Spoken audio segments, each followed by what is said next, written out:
Welcome to episode 131 of the Fitness Devil podcast. Today's guest is our friend Jeb Johnston. He's a Stronger You coach. We'll tell you more about him in the actual episode. We talk about, he believes that coaches should be more comfortable exploring emotion with their clients, more focused on mindfulness rather than just the technical aspects of here's what to do. We talk about Jeb's efforts to be more engaged in building his own brand and finding what you enjoy and what works for you. And we talk a lot about using tribalism correctly, making sure that you find the right tribe that enhances your own ideas and identity versus being stuck in an ideological set of dogma that makes you a conformist. Hopefully you enjoy this episode. Shut up and sit down.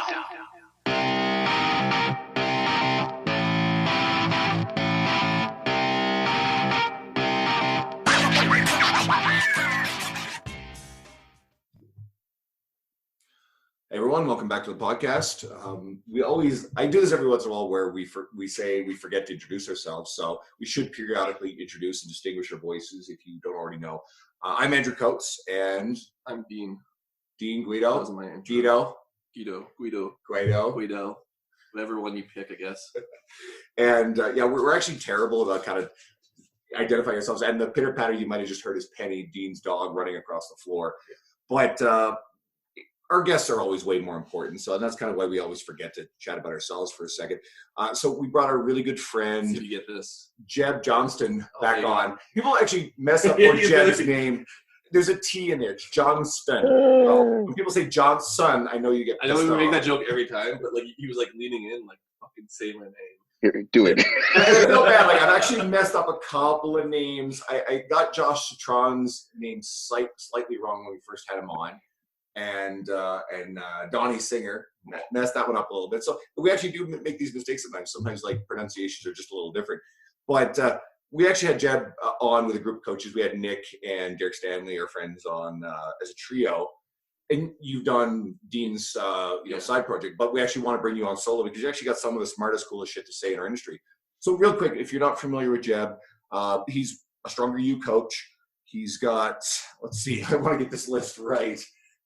You're a trainer through your business, Brooklyn Strong. You've written for Muscle and Fitness and Men's Fitness magazine. We were just talking off air, sadly, about the demise of Muscle and Fitness, how it's been sold. There's no more print magazine. You've written for other publications, and we just wanted to have you back. So welcome back. Cool. Thanks, guys. Great to be. You got the longest intro ever, I think. Really? Is that a record? Andrew's usually like pretty like he really likes you, obviously. I do really like Jeb.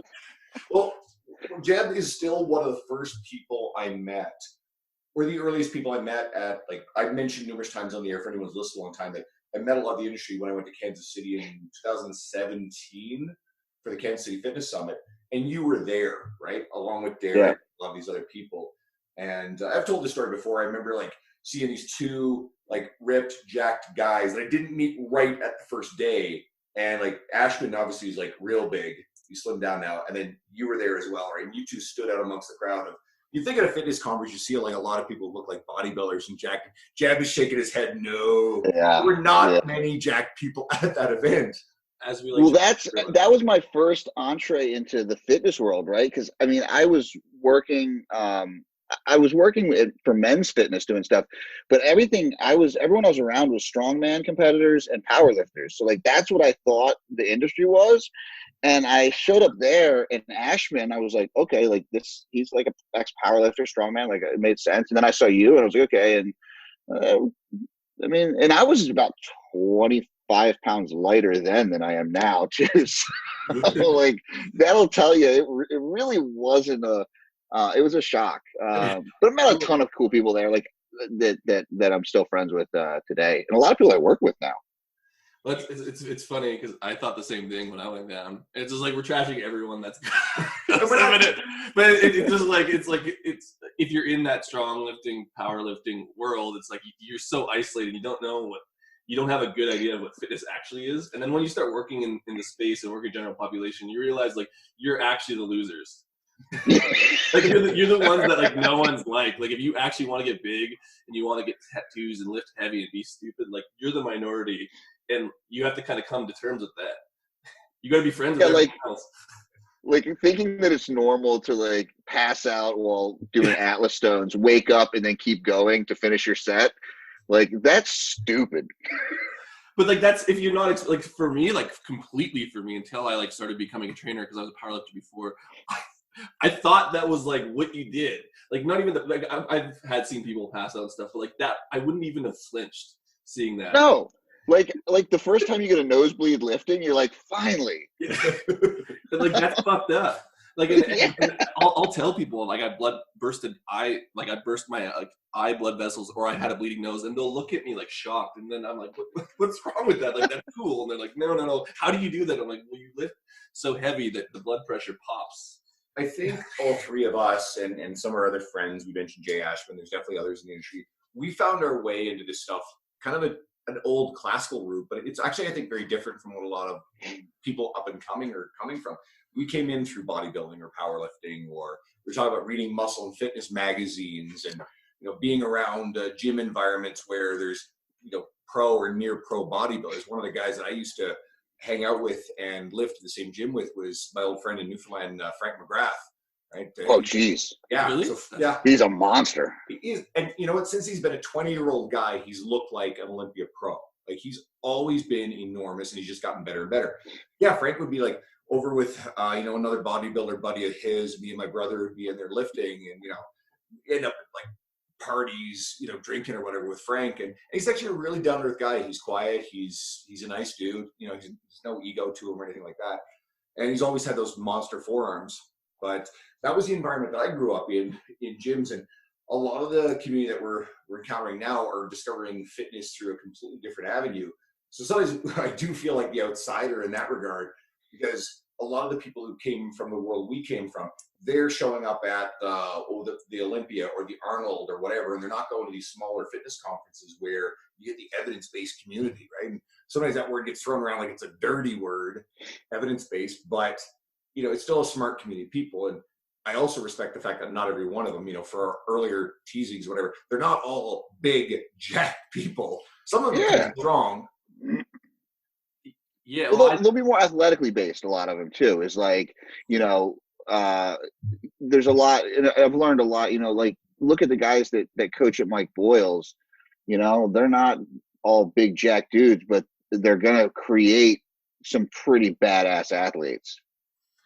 Yeah, and like it's funny you say that too, and even with the powerlifting and strongman, and like, we're kind of doing like a synopsis of the industry, but like those groups generally don't play ball with the greater fitness community, and like I think that's a mistake because like they still haven't gotten bigger. Like powerlifting isn't really that much bigger. Strongman is like a little bit bigger, but like they're not breaking into mainstream at all, and like and with any sort of speed. And look at the people who are understanding how to speak to either the broader fitness community or a greater audience. You look at a guy like Chris Duffin, who's really brilliant, right? He's a legendary. But like that's as big as you get in powerlifting in terms of like people who've broken in, and like that's not even now, like. But he's more respected in the evidence-based community, like the broader fitness industry.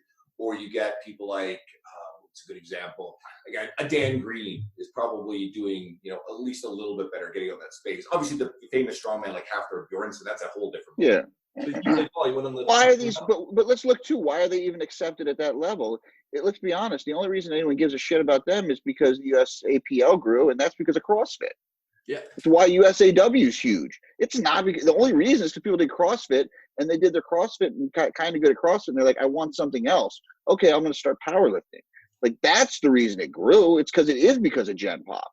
And so when Gen Pop wanted to get better, they started looking at Brandon Lilly or started looking at Chad Wesley Smith's site, and Juggernaut blew up. I mean, most of what we have right now, we really do have to credit CrossFit with. They built the Gen Pop fitness world. Well, that's what they figured out, I think. And like, I guess like going back to us going to a fitness summit is like, we're the problem. Because we didn't know, we don't know that there's other things out there, and thus we don't break into it. And like, I think that was a pretty eye-opening experience for me, because I changed my whole path almost completely. I'm like, I should probably like integrate a little bit, because no one gives a fuck about my strength numbers. Like they think I look big, but that's about where it ends.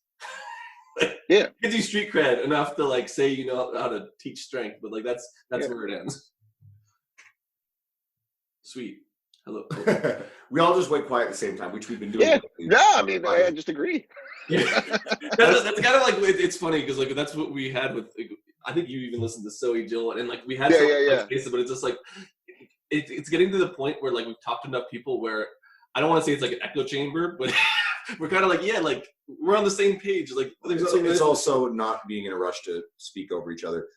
We came up with some stuff. I sort of mined through your social media stuff, and you're really prolific with writing a lot of poignant things. So there's a couple things we want to talk about. I love this one. I love the story of David Ayers, this 42-year-old emergency goalie who, 15 years ago had a kidney transplant. And you mentioned him in the context of this article you wrote about never giving up. And it got me thinking, like, are actually people who aren't making the effort, you have this population walk around, they're obese, are they actually just straight up quitting on themselves, on their nutrition and fitness? And, is this a really big problem? What are your thoughts on this whole topic? Now, yeah, see, I think one of the biggest deficits we have in the fitness nutrition sphere is that we believe that when someone's not successful, it's because they don't want it enough, right? And I think from a coaching aspect, the coaches will say like, okay, well, yeah, I think they just don't want it. I'm giving them everything I can give them. The interesting kind of real self-aware part of that is as a coach saying that what we're doing is effectively doing that same thing. Just because we don't have the tools to provide them with the opportunity to grow and to move forward doesn't mean that they can't. And so when it's people we think they're quitting or they just don't want it, they just don't have all the tools. And some coaches might just not have the tools to help them, and that's okay. There's going to be different things that help different people. The big dive for me is obesity is not just people not knowing what to eat or being lazy. We can go back to the epigenetics of it. We can go back to childhood trauma. We can go back now, things that you have to understand could be affecting this person. Now, does that mean they don't take accountability or responsibility? No, at the end of the day, your choices to get better or to stay the same are on you. But how do we get that person to move into action? I know you guys just had Lisa Lewis on. One of the big things that I work with her a lot, at least a couple times a month. And one of the things she's helped me with is this trans theoretical theory of change. And one of the big parts of that is that only about 20% of change psychology happens in action. So 80% of it is contemplative. So when people aren't making that change, it doesn't mean they don't want to. They just haven't reached that action stage yet. So I think, when we think that people are giving up on themselves,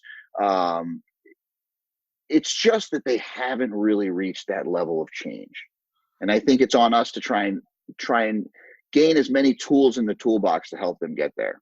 She talked about it in like terms of like, we actually kind of talked about it a little bit. That you described something we didn't really breeze over, we breezed over, but it was like that push and pull between a coach and a client of like, they don't want to change. The coach wants them to change, so they push them, and then they get pushed back, and it's just like this like tango, so to speak. But you can't engage further and further into this, I don't want to say argument, but this push and pull if you don't have the tools to kind of get there. Because like it's really different per person, so to speak. And I think that like if you're young, or like we're talking about these fitness summits, but if you're like young and going into these spaces, I don't know if you have the ability to kind of get all those tools yet until you've kind of had the experience. Because then you can't get that person to that point. You know what I mean? Right. Yeah, and reps, we talk about reps all the time. Like, how many clients have you worked with that have had this problem? How many have you personally had this problem? What have you seen successful? Some of it's just experience on a personal level, right? Well, in reps was kind of, we've talked about this a lot, but like one of the cool things with working Strong for You is like we get a lot of those reps. Not to say that we're better at things, but it's just like now we can look at a situation which I would have fucking freaked out like 2 years ago, and it's just, oh, it's probably this thing, and you can kind of work through it. But that's that whole idea of like with Lisa's thing is like, you even listening to her talk was like, I was saying her teaching psychology and doing all this stuff. I had a question and she answered it in like 10 seconds because it's the same thing. She's had the reps with all the psychology stuff. And so there's a lot of people that can teach us these tools. It's just more about finding them so you can kind of engage in this. I don't know what did she call it? Push. It's like a battle. It's like a battle with them. And it's not a battle that you're fighting, but you're still kind of fighting it. Yeah, I mean, it is, and like you said, tango, like a dance. I mean, you can either choose, like I'll probably pull out a few jujitsu analogies here, but one of the things in jiu-jitsu we talk about is like someone can come at you with force, and you can either choose to try and meet them with a greater force, and you're going to stalemate, or you can let that kind of force come through you, allow them to make a mistake, and then capitalize on it. And granted, our clients aren't making mistakes per se, but letting them push and saying like, okay, let me let you push.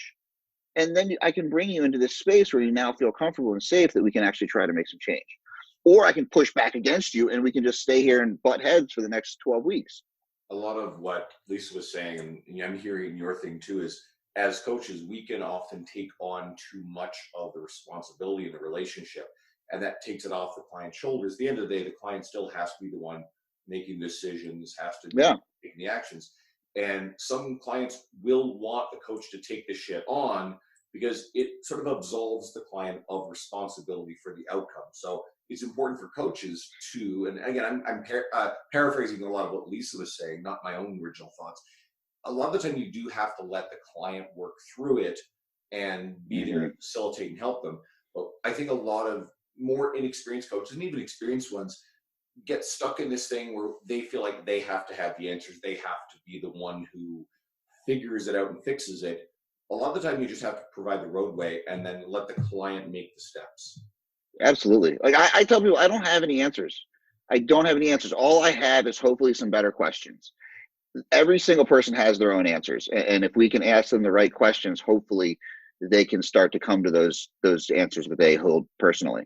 Well, I know we keep bringing up Lisa, but it's like, and I actually saw a Mark Fisher video. We've had Mark Fisher on here before, and it was just, he basically breezed over motivational interviewing. So did Lisa, but it's just like, don't ask people questions that are going to get yes or no. Like it literally is almost that simple. It's like, let them fucking answer the question. Like who cares what their answer is? It's still their truth, so to speak. And then you can jujitsu the fuck out of it after that. Yeah, be comfortable being silent too. Like, right, if you ask a question, let them answer it because they're going to talk. And if you work with people in person, especially, I know sometimes these barriers are a little different when we talk nutrition versus training, but if you have, that kind of relationship and people really want to change and you're having a personal conversation, shut the fuck up. Like, just shut up, be quiet, let them talk. They're going to tell you a lot more than they want to than if you're trying to answer everything. Silence is uncomfortable and people will fill it. And that's something that you do it here all the time. Podcast, absolutely. We always have to fight that, but more so with a coach and a client relationship. And during the sales process, this is very, very relevant to anyone who struggles with sales. Perfect. You sometimes just have to sit back and let it be a little uncomfortable until the other person starts sharing more. And you can talk yourself out of a sale as a trainer pretty quickly by letting that person sort of off the hook. And then some trainers who are uncomfortable with sales, I know I'm pivoting here a bit, but then the trainers, it relieves the stress of the situation by giving the person an objection before they even present an objection, right? I mean, I think you're spot on. Motivational interviewing is sales. It is a sales, basically, questionnaire. Yeah, it's like one of those, I don't know. We're big on it at Stronger You in a sense, but I think like that is the key to a lot of, I guess, the answers that we are trying to seek, so to speak, because we're trying to get from point A to point B. And it's like, if you don't learn that process, you kind of like, we're talking about tools in the toolbox. Like, that's probably one of the easiest tools to have in there. And you don't even have to be good at coaching if you can ask questions. Like, that is coaching this, so to speak, but there's people who just know how to ask the right questions and they just end up being good at stuff. Yeah, because like I said, they have the answers in them. Yeah. If you can ask the questions, they're going to come to it. So Andrew basically pulls things from like your Instagram and Facebook, but like, I know you've kind of been on this path of like writing daily so you can get some of your stuff out. So that's where kind of a lot of these questions are coming from. But you've been frequently talking about fitness professionals needing to be more comfortable talking about, emotion, especially when it comes to food. So why is this important? I guess for coaches or for anyone really.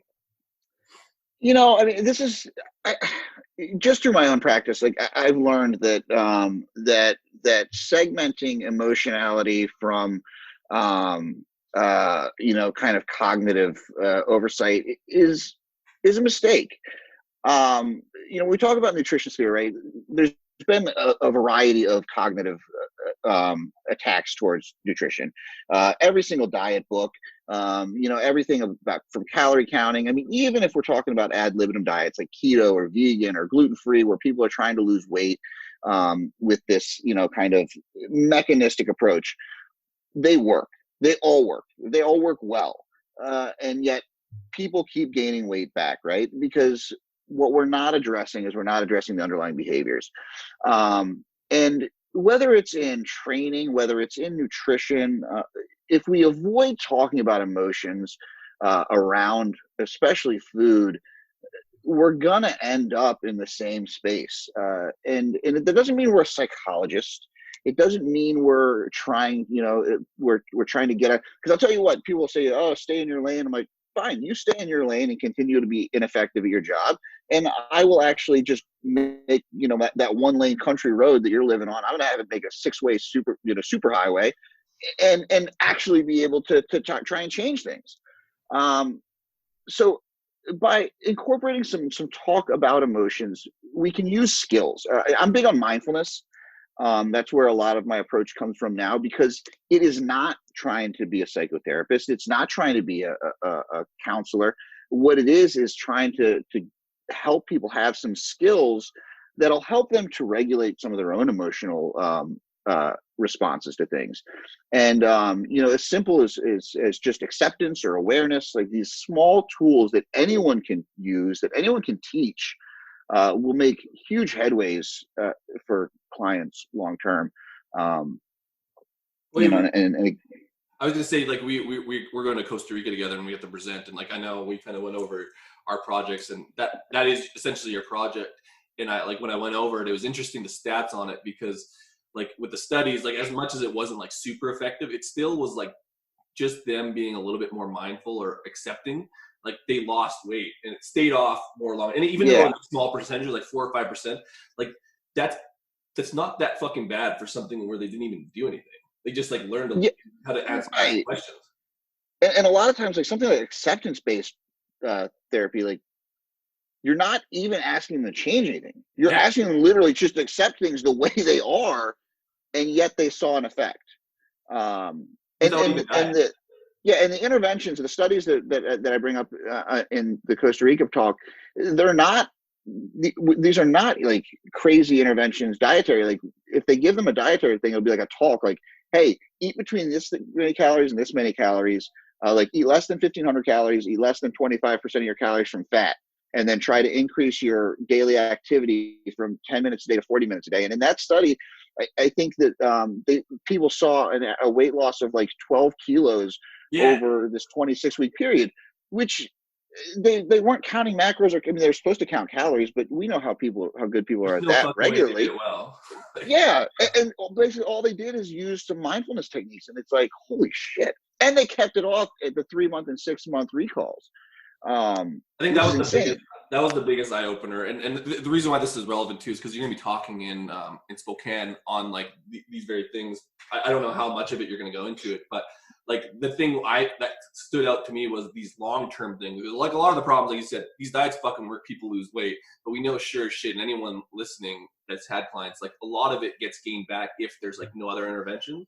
And these mindfulness interventions weren't even like crazy ones.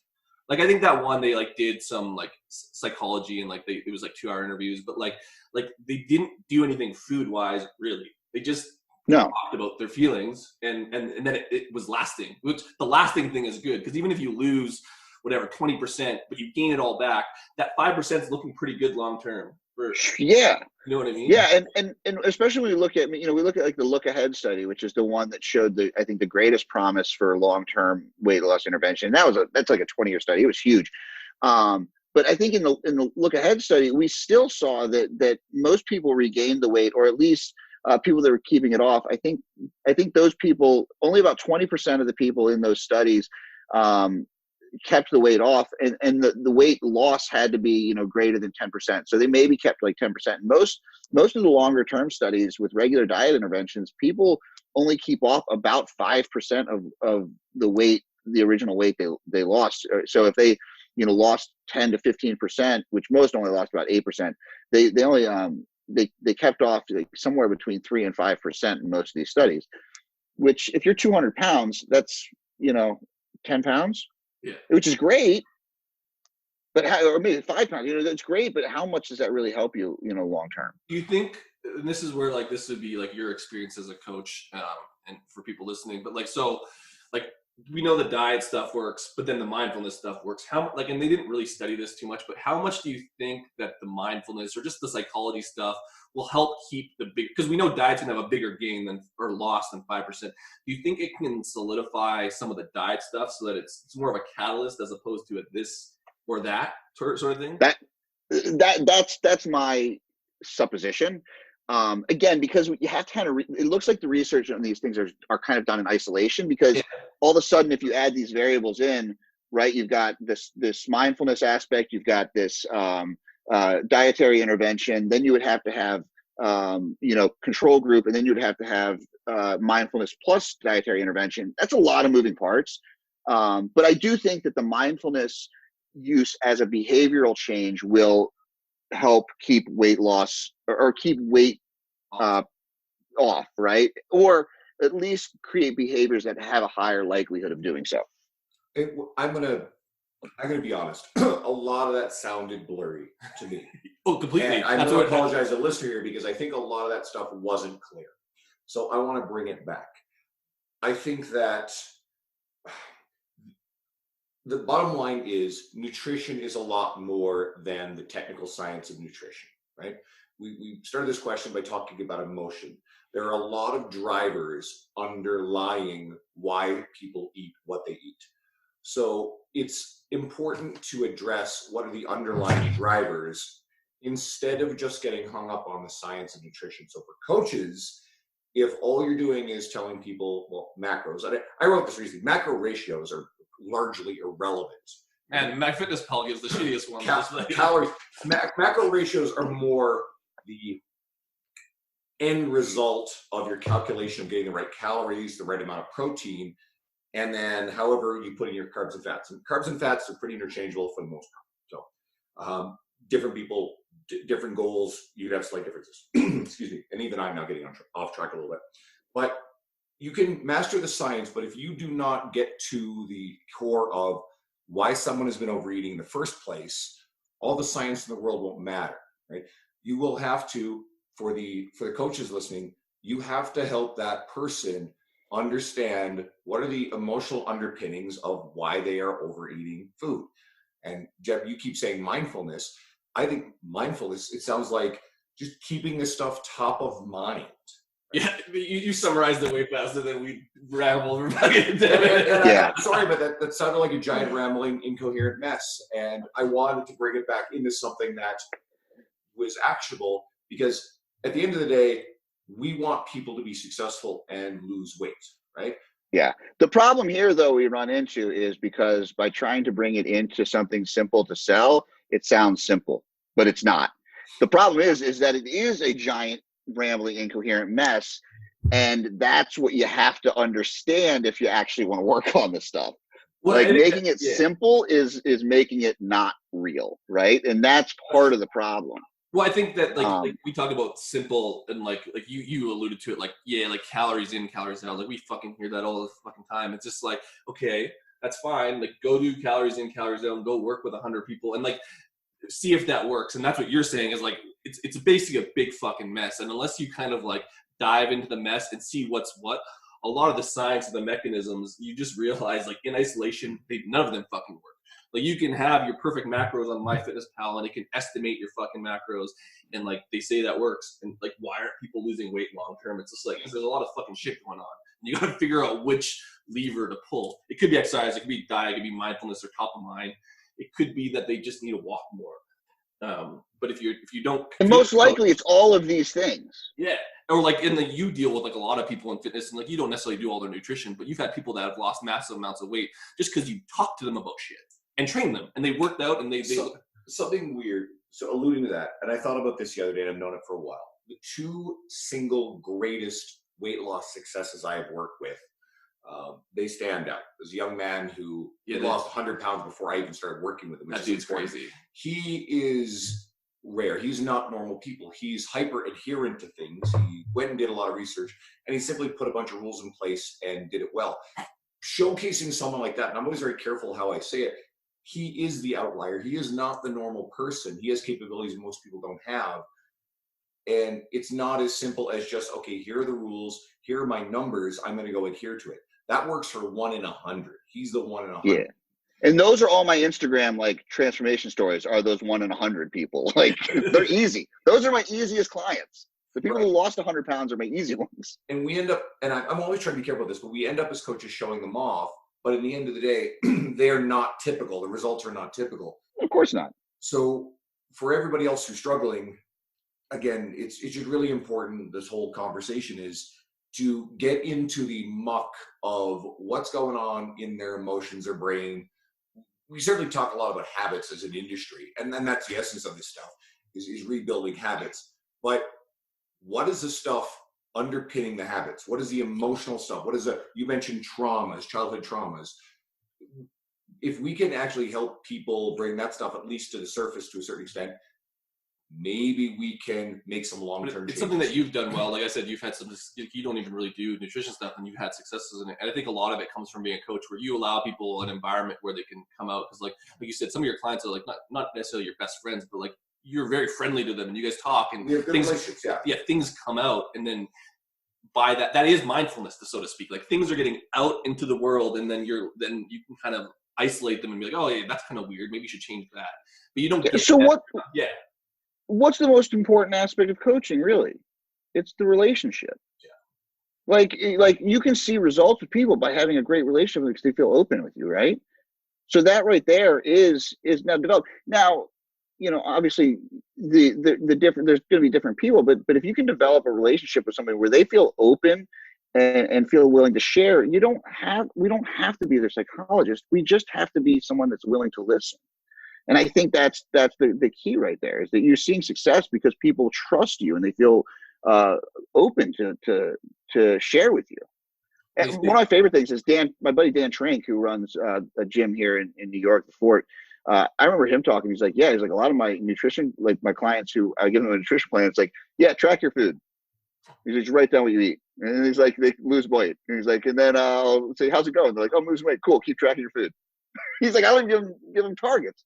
But it's just because they feel open and honest, and they change. And the tracking the food, I'm just going to paraphrase what you implied there.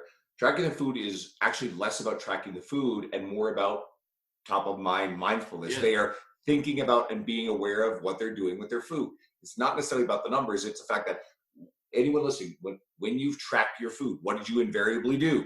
You thought a little bit, well, I don't want to eat that because if I have to put that in there, it's getting people off of this just automatic eat what's in front of them mode that a lot of people exist in. If you can break them away from that and just get them thinking a little bit about the fact, wait a second, I have to consciously think about how many calories I'm eating and the quality of food I'm eating.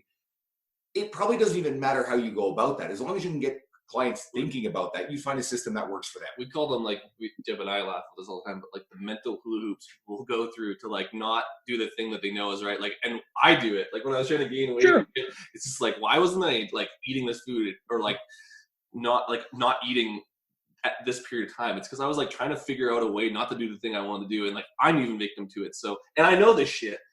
So it's just like, and that's top of the mind, is like once you kind of put it out into the world, it's like, oh shit, like people can identify bad and good in their own model, but they can't if they don't say it out loud. It's super weird. All right, I want to pivot here because I know we just keep going in circles on this one, but I always love this kind of stuff, Jeb. And you recently launched a new website, foodonthemind.com, and you've been a lot more prolific with putting your work on display on social media. On top of that, though you're very deeply respected in our industry, you hadn't really previously focused on building a personal brand in the way that a lot of our, friends and peers and and certainly what we call the big names in the industry have established. So has your philosophy and approach to this changed with your more recent efforts? And what are your thoughts on the pros and the cons of investing the effort in gaining a larger brand and following?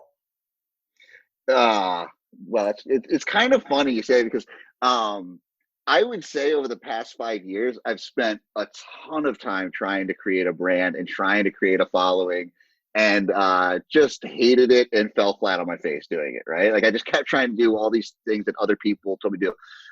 This recent kind of development, which led to the website and my email list and things that I'm doing now, was all it was basically like I hated blogging because I hated long form blogs because it got so overwhelming, and I would have articles to write for magazines or whatever. So I was like, you know what? I'm just gonna write every day. Instagram limits the amount of characters I can use, so I have to write kind of small, like quick little tidbits of things. And the things I like and the things I'm interested in are, basically nutrition, getting big, and mindset stuff. So I just write every day. It's my writing exercise. Every morning I wake up, I have to do my first hour of the day is with my coffee. I have to write, and it has to be a short thing. It has to fit on Instagram. And that kind of developed the branding thing. And then, our friend Carolyn McDonald, she had a couple of weeks between work, and I was like, hey, so you've got some downtime between jobs. You want to help me out with some ideas, thinking that she was just going to like tell me a couple things to do. And her being her, she just took it and was like, I'm building you a website. I'm building your brand. I'm building all this stuff. And so I have to credit her with a lot of the reason it looks the way it does. Cause she really took it and ran with it. I was going to shout her out. Absolutely. She crushed it, dude. Like every time someone's like, wow, this looks amazing. I'm like, not me. I had nothing to do with it. Go back and listen to Carolyn McDonald's episode. So Carolyn has pivoted the industry. She is now working for Renaissance Periodization with Mike Israel's team. Loving life, really, really happy, like way better than where she was before. That's all I'm going to say about that. And at the same time, she's done really good with her own personal brand. And she's behind the scenes trying to help a ton of people with a lot of stuff. She's a very giving personality. So she's someone who I think you guys would benefit from knowing and encountering in our space and following the stuff she's doing. The funniest thing with Jeff, he's like, oh yeah, I'm getting Carolyn to help me out. And then he's like, dude, look at this fucking site. I was like, it's like, not that it's not you, but it's just like, you weren't you're like, oh shit, I guess I'm doing this thing. Dude, I'm not good at stuff like that. Like, it's not, like, she made it amazing. Took everything I thought in my head and made it a reality. It was amazing. Like, now you're so it was just my daily writing practice, and that has kind of been development brand. It's just something I forced myself to do anyways, and now it's my little daily writing goes out to my email list, goes up on my blog every day, and then I throw it up on Instagram the next day. Which is the David Ayers thing. Like, why did I write about that? It's just because I was watching the news, and it's a fucking amazing story, and I was like, hey, like this is just something that makes me feel good. Like, let's share something about it. Funny, let's go back to David Ayers for a sec. We'll talk about hockey. We won't spend too much time here. But I just want to say that one of my favorite things in the universe is when it happens once every 2 to 5 years where an emergency goalie gets into an NHL game. So anyone who doesn't understand this, I'll explain it quickly. Each team has 2 goalies on their roster. A defenseman or a forward can't just lace up goalie equipment because that's going to go horribly wrong. So every home stadium has one emergency goalie. It's some local guy who plays a little bit of rec hockey. They have him sitting in the stands. And if one team has both goalies get injured in the same game, they call on this emergency goalie. The last one was Scott Foster a couple of years ago in Chicago. He shut out. And he didn't even allow any goals. So this time, this David Ayers guy, 42 years old, kidney transplant 15 years ago, ends up getting called in. He's actually part of the Toronto Maple Leafs organization. Their junior team, and he's a practice goalie for the Leafs. Meanwhile, he gets called into the game for Carolina, the visiting team, lets in 2 goals right away. You see Rod Brind'Amour, the coach, on the bench, like going, oh my God, this is terrible. Then he settles down. His team fights for every puck for the next period, allows no more goals, and he actually gets his first NHL win, first emergency goalie to ever get a win. And it's just a really cool emotional story for this everyday dude. But the fucked up thing is that this is where society's messed up. Is like people were actually like mad. Like the league. So the league got mad because they're like, this is a joke.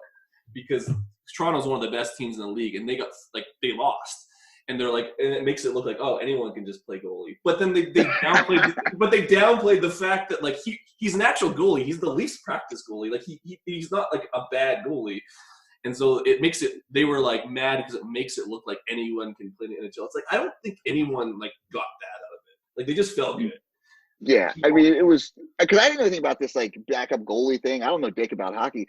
So I'm like watching, I'm like, what is going on? But just, I don't know. It's just like, this is like a Disney story. Like this is some shit that they make a Disney movie out of, you know? It's awesome. It's one of those things where it's like it's like one of those game shows. It's like, oh, you get to go play in a professional hockey game, and like, and then you hope they win, and then the dude wins. And it's, but like hockey's weird, but like it makes sense because you can't, and they don't even pay these guys. It's like $500. They got some nice perks. They get $500 in a jersey. They get to attend games for free. It's actually a sweet. Yeah, I would be like, I want my $10,000 paycheck that these other. Yeah, right. But how cool though is that he played for the opposing team. They won, and everyone in the stadium was cheering for him. Yeah. Like even though their team lost, like it's just, I don't know. It's so good. A laughing stock of the NHL because they got beaten by a 42-year-old Zamboni driver. But it also exposes like, we could go spend an episode on like culture. Carolina Hurricanes kind of have a legendary culture for good, and the Leafs, you got a bunch of young punk players who've been holding out for max contracts, and I don't begrudge them. And then Austin Matthews is like showing his ass at some female security guard in Arizona in the offseason, being a complete drunken dickhead. You know, just the worst of entitled, you know, young athlete behavior.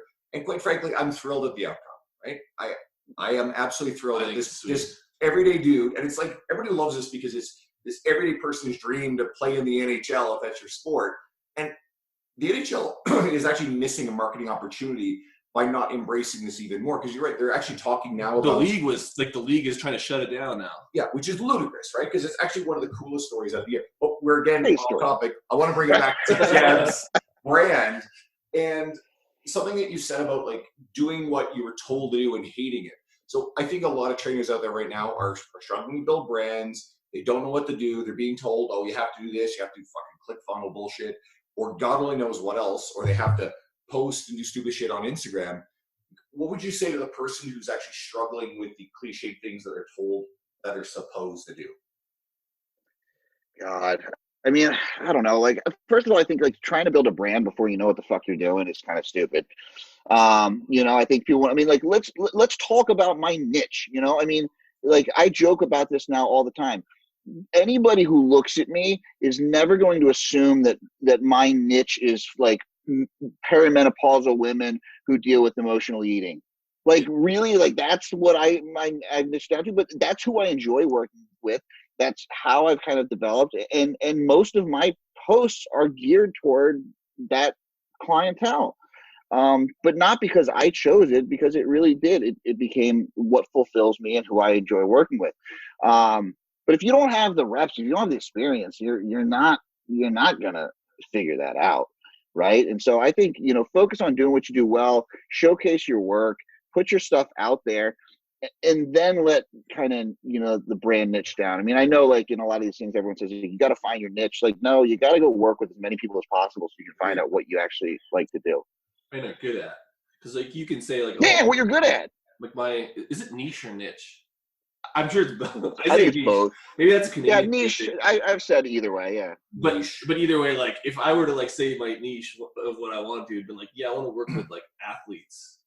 That's everyone's niche when they're like, or they want to work with like bodybuilders. Like, like that's not going to be your niche. Sorry. Like, once you actually get into the real world. Dude, I've worked with a few pro athletes, and honestly, it's not very rewarding because they do what they want to. They're going to do their thing, and then 12 weeks is up, and they're like, peace out. And they're not going to talk about how great a job you did because they're promoting themselves. Unless you get someone like a lightning strike like Jake Arrieta, with Sam Pogue training his buddy Jake Arrieta, right? Yeah. Or Ben working with some of the people that he's working with. Yeah, Ben's actually. Yeah, but I mean, I've known Ben for years. I can tell you, there's a whole lot of people he's never talked about that are super friggin' famous, and like, you know, like he's a guy who, like, trust me, he's been working with super famous people long before anyone knew who he was outside of T Nation. Like that was it. Like T Nation, people just thought he was a trainer, like doing whatever. Like he's been working with a lot of super famous people for a long time. and one of the best people to follow and learn from in the industry. And he's funny too. So go follow Ben Bruno. He's super funny. It's actually like, he actually like I don't even know if he crosses the line, but like if you don't know who he is and you look at him like, what's her name, Carol? He's like, what's the comedian that he trains? Oh, Chelsea Handler. Chelsea Handler. He says like the most obscure shit, and like if you didn't know that relationship, you'd looking like, man, this guy, is he actually saying Well, the crap that he does to Phil Rosenthal is fucking hysterical. What did he like move his boxes? Yeah. Yeah. I mean, he's funny, but he's super dry. Like that's some funny shit. But again, that develops. Like that's who you are. You are. You can't try to be like that. No, I was gonna say like like he just is doing that because that's how he is. It's just like, you can't be that person unless you're that person. Because like try to be dry, dark humor, and you're not. Like it's so easy to read through. It's like, oh, this person's trying way too hard. In my experience, like a few months ago, just before the year started, I said, okay, I'm gonna put a bit more effort into just being really consistent on Instagram, play around some stuff. And I've actually figured out a formula, and all of a sudden now I'm seeing the Instagram following spike rather rapidly. T-Nation sharing memes with my name on them and tagging me doesn't hurt either, because that's usually drives stuff to my Instagram. But finding something that you actually enjoy, you find fun versus like really being one more job and chore in the industry. Think about it. Most of the people listening here, I think, actually genuinely love coaching. So the hours you put into coaching, I know you guys love doing your nutrition coaching through Strong for You. Imagine if you hated that. It's like, oh my God, I gotta do this crap again today. It can go pretty quickly. So I think you want to approach your social media and your brand building rather similarly. Find something that you enjoy, because if you're forcing it, it's probably not going to work.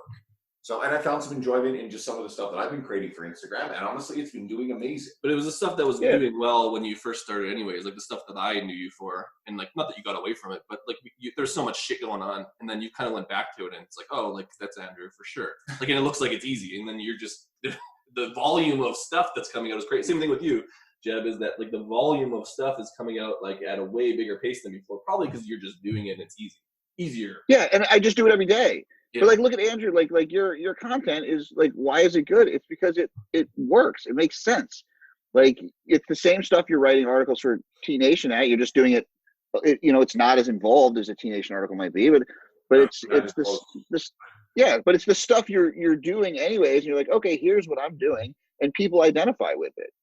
If you were trying to do gymnastics shit, everyone would be like, what the fuck is this guy doing? But yet some 140-pound kid is going to talk to you about hypertrophy on his page, and you're like, get the fuck out of here. Like, I don't want to hear that.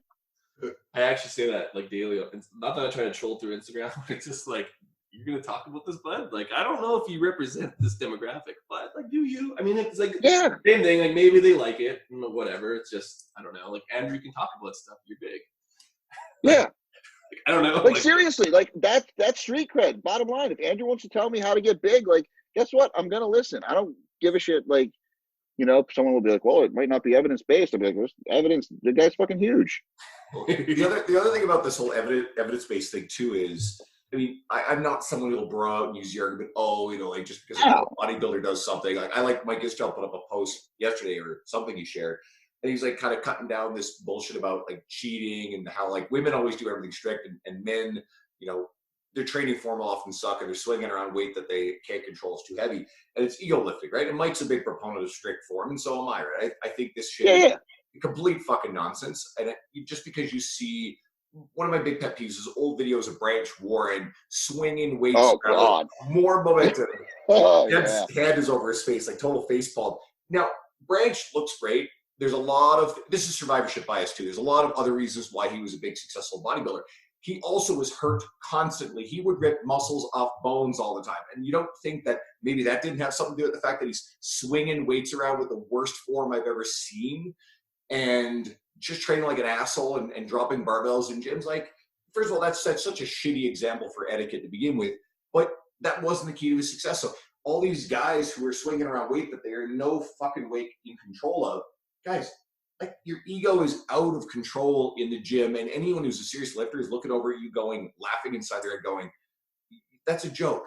So it's a big pet peeve of mine. It's not evidence-based either. Like, you can't evidence-based ego lifting. I guess back to the point of this whole thing, there's still a ton of stuff that in the traditional bodybuilding realm is really valid because it's worked for a ton of people for a Yeah, very long exactly. time. And if someone turns around and says to me, like, I know Christian Thibodeau kind of put out an article recently, about not needing to train arms. Christian's a brilliant dude, but Christian also has jacked arms and has trained a lot of arms directly. Yeah. If you want big arms, you want big biceps and big triceps, basic compounds like bench pressing and rows aren't going to do it, okay? How many powerlifters do we see walking around who've got big chests, powerful backs, big legs, and they've got small arms, relatively speaking, and there's a lot of them. Why? Because they're not doing the volume of direct arm training. If you want to have big arms, do arm training supersets. Put that shit in on their own day or mix it in with the other stuff and get the volume of your bicep and tricep training up. I don't need a study to prove to me that works really fucking well, right? We know it works through studies because we know training volume applied to a muscle with intensity to near failure within a couple of reps of failure. That shit builds muscle. If you feed it with nutrition, you sleep well. That stuff's all researched. So guess what? I don't need a study to say to me, 12 sets of curls and 12 sets of tricep extensions will help your arms get bigger because we know it's evidence-based, but we also know it's practiced by a legion of people who train for years. It's just like the pump stuff, chasing the pump. I don't care what anyone says, but like generally, like if you're in the right intensity within that volume and stuff, like then you get pump. Well, and so like this, it's not that it's always indicative of like hypertrophy. Good example. I'll explain pump. Okay, so there's an argument over whether or not pump is pumping, as a causal driver of muscle growth. Okay, well, metabolic stress probably has a relationship. There's other things, mechanical tension, the volume of training, all that sort of stuff.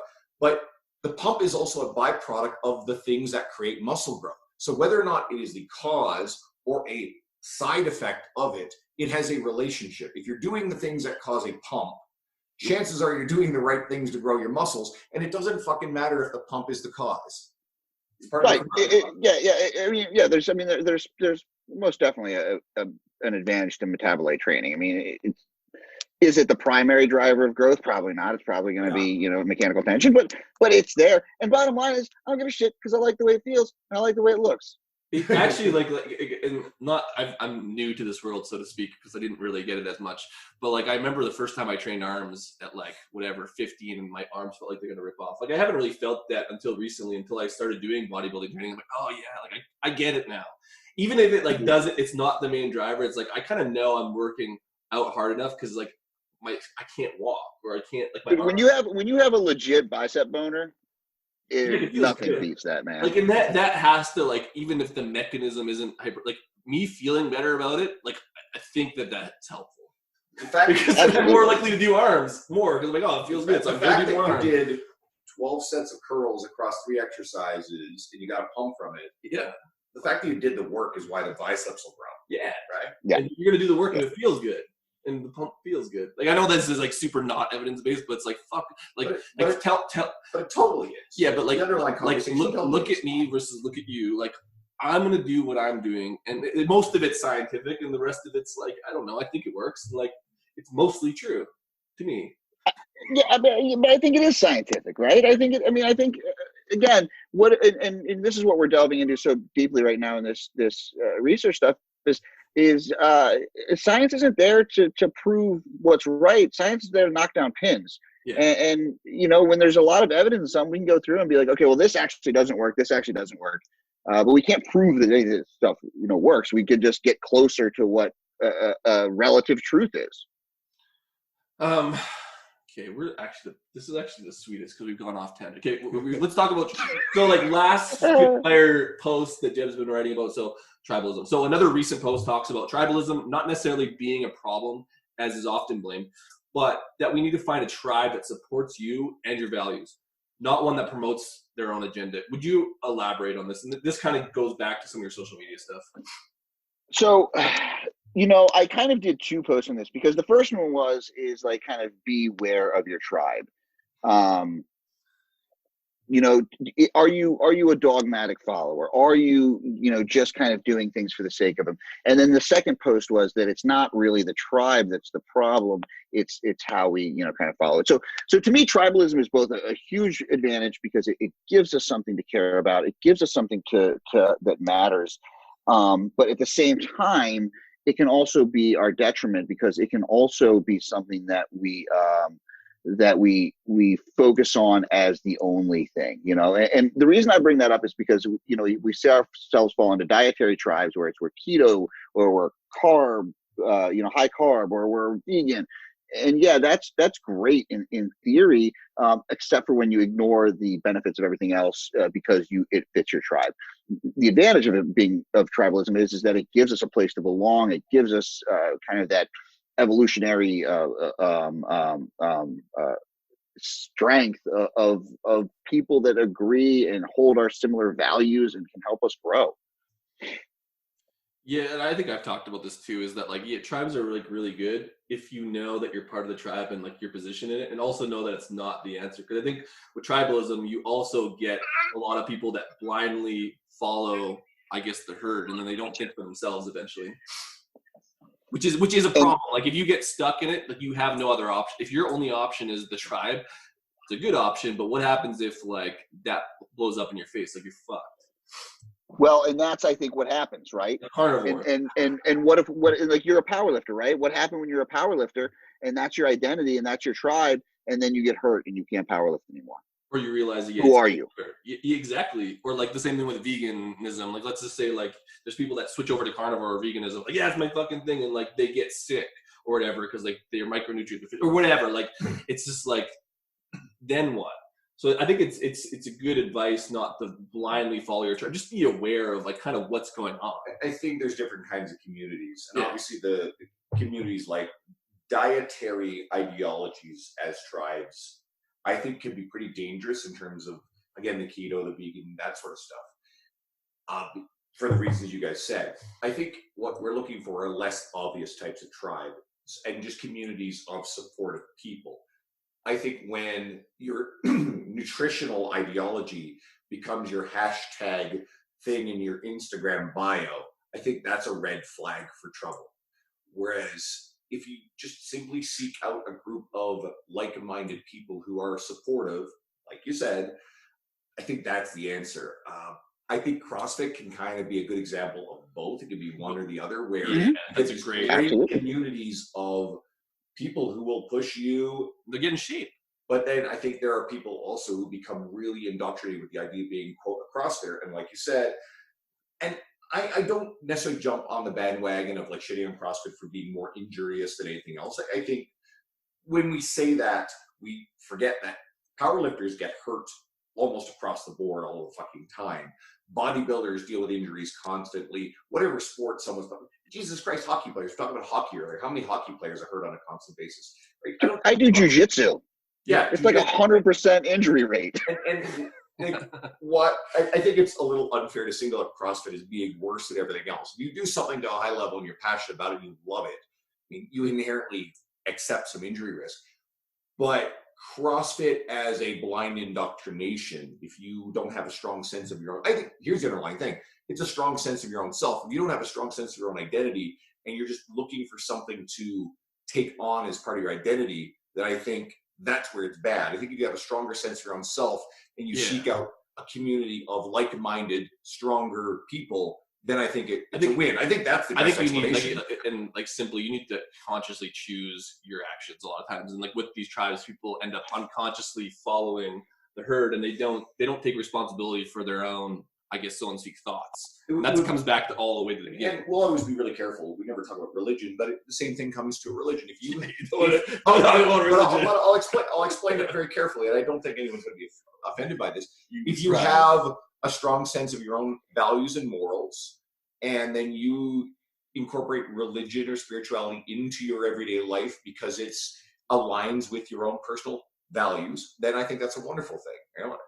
I think if you adopt the indoctrination of religion and follow it blindly, but yet that's not how you interact with the world. I'll give you an example. I'll be very careful. Some religions, many of them, are intolerant towards homosexuals, right? And multiple religions, not singling anyone out. But that's inconsistent with the true teachings of those religions. If you are a person who, loves thy neighbor, for example, it doesn't matter who they are, and then you decide you're going to be part of a faith, or you grew up in a faith, and then you are tolerant and kind to every person around, then wonderful. But if you use the more like those cherry-picked things from a particular holy book of whichever denomination it is to use as a justification for bigoted and shitty behavior, then that's the problem. And I really think this, I hope it makes sense. Yeah, that makes sense completely for other stuff. Like you make it's dogma. Cherry picking's bad, basically. Yeah, it's just dogma. And if we adhere to dogma, then we aren't critical thinking, and we're not open to possibilities of growth. And that's the scariest part for me. With that, when anything, you talk about religion, diet, fucking are chasing the pump. If you get caught up in the dogma and you're not willing to, I guess, expand your thoughts, that's just scary. You can do whatever the fuck you want to do. It's just like, what happens if that thing fails? I always want like a plan A, B, C, and D. So I'm not fucked. That's just how I approach things. We better make sure that we have Krista Scott Dixon coming up really, really soon. I think we're actually going to air it in reverse order. So anyone hearing this now has probably already listened to Krista's podcast. Yeah. But we'll see. We'll release them as we do. Now, we do want to tackle one thing really quickly because we've been asking every guest this. You are doing all these different coaching things. You're writing. You're active on your social media. How do you set aside time for just you and your personal life? How do you set boundaries? Not very. I don't have strict boundaries because this is what I enjoy doing. This is my free time right now. I mean, we're all the same. Like us three, it's like preaching to the choir. Like I do. I mean, I spend time with my wife and go to dinner and stuff. But at the end of the day, I love what I do, and I just do it a lot. And I, on weekends I chill out a little bit more, but I still am researching. And Dean knows Sunday nights I'm cramming to get my shit in for research. So I'm messaging him, going, "All right, what do you think about this?" But yeah, it's I love what I do. That's been a common answer too. Like, and it's kind of like with the books, we're kind of getting common stuff, which is, I think anyone listening can start to pick apart. Is like a lot of these people that are performing at these levels, they're kind of they're not in the same tribe, but like things are lining up very similar, which is kind of cool because we didn't expect that, so to speak. I think it boils down to, and I've said this sort of thing before times, finding a career that you don't need to get off the clock from, or you need a vacation from. And I know not everybody has that luxury. Easier said than done, yeah. You get a pipe fitter who puts in an honest hard day's work, takes pride in it, and comes home and okay, I turn that aspect of my life off. I get that. But we're really lucky to get to do what we do. So for these coaches who are up and coming or working hard or trying to break through with a brand, I think the message here is it's actually really okay to live your work. I think it is really important to learn how to step outside of it in places to have a relationship or enjoy some shit that isn't like work and not always be stressed out about it.